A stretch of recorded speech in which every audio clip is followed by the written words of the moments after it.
So, ni wedi bod yn darllen y nofel Horwth, a be chi'n meddwl amdano fe de?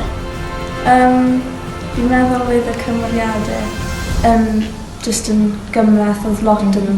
Ond rwy'n dod mewn o gwahanol mannau. Rai o'n diddorol iawn hefyd. Fi'n meddwl oedd y lluniau yn helpu. Achos, ie. O'n i'n meddwl bod y stori bod jwmpo un lle i'r llall, so oedd e'n gymleth achos oedd chi ddim yn gwybod ble o'ch chi a pwy chi gyda.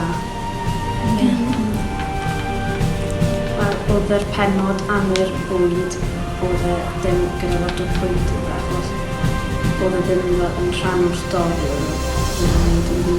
Ti ddim byd o'na.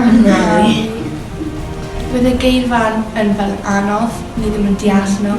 Rai nhw ni byth di clywed am. Oedd e fel geirfa gogledd. Byddwn ni'n awgrymu y llyfr i bechgyn hyn a falle blwyddyn 9.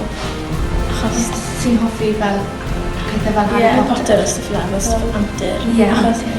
Oedd e fel, ar y dechrau, oedd e'n really good, ond wedyn, am swnio'n mynd mwy mlaen, oedd e'n mynd mwy cymleth. A ni ddim really deall Lot o bethau digwydd ar ei pryd, gormod pethau.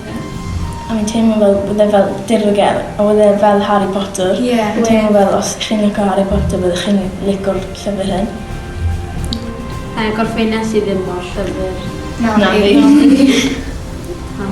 Oedd e ddim yn llyfr oedd e, ond o'n i ddim yn offi y fath y stori. Oedd e ddim fel rhywbeth byddwn ni'n darllen.